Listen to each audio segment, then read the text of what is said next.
Negro.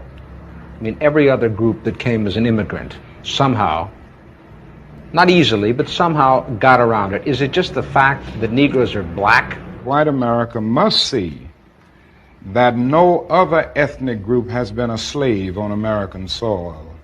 That is one thing that other immigrant groups haven't had to face.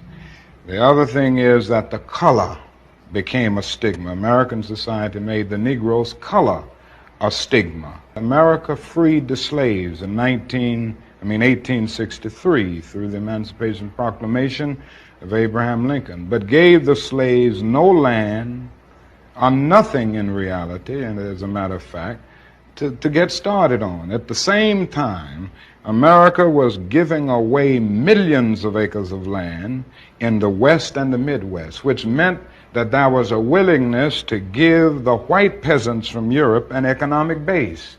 And yet it refused to give its black peasants from Africa, who came here involuntarily in chains and had worked free for 244 years, any kind of economic base. And so emancipation for the Negro was really freedom to hunger. It was freedom to the winds and rains of heaven. It was freedom without food to eat or land to cultivate, and therefore it was freedom and famine at the same time.